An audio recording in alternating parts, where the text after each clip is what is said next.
Otis is the pharaoh or king of Egypt at the time. There are two Egypt parts, upper and lower. He is in charge of lower.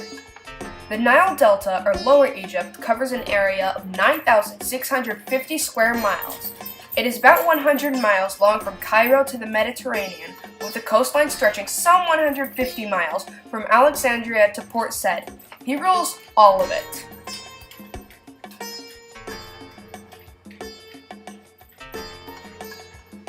Who becomes pharaoh is decided by who's in the hereditary, or a person holding a position by inheritance. Otis is really old right now, but he has a daughter. Her name is Feme. Feme is named that because it is a love name, and Otis wants her to know how much that he loves her. The pharaoh was the political and religious leader of the Egyptian people, holding the titles Lord of the Two Lands and High Priest of every temple. As Lord of the Two Lands, the pharaoh was the ruler of Upper and Lower Egypt. He owned all the land, made laws, collected taxes, and defended Egypt against foreigners. As High Priest of every temple, the pharaoh represented the gods on earth. He performed rituals and built temples to honor the gods. Many pharaohs went to war when their land was threatened, or when they wanted to control foreign lands. If the pharaoh won the battle, they conquered people who had recognized the Egyptian pharaoh as their ruler and offered him the finest and most valuable goods from their land.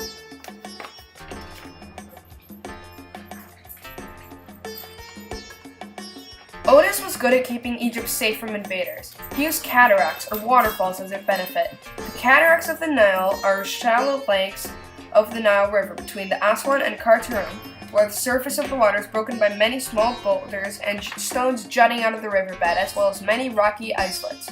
In some places, these stretches are punctuated by whitewater, while at others the water flow is smoother but still shallow. Pharaohs were rulers, priests, and gods all at once. Seems tough, but Otis is able to do it. He liked building temples for his people to praise the gods in.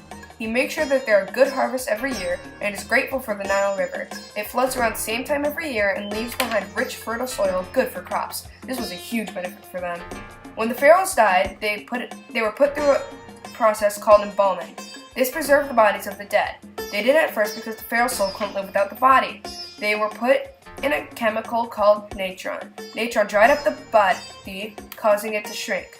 After the shrunken body had dried, it was wrapped with long strips of linen. The wrapped body was a mummy. It was then placed in a cave or in the sand, but if you were rich, you got a tomb.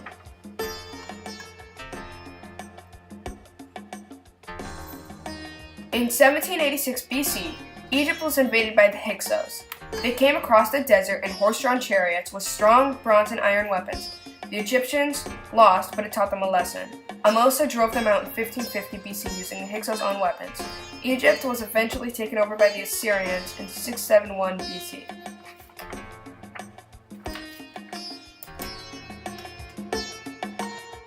Having trouble with exercises?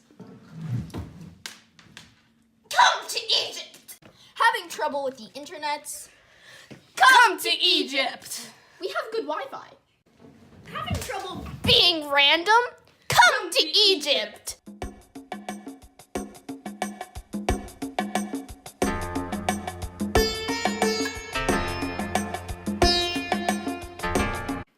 Bloopity-bloopers! Having trouble with exercises? Come to Egypt! Oh God!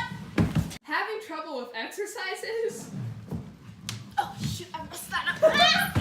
Having trouble doing whatever I am? Come to Egypt!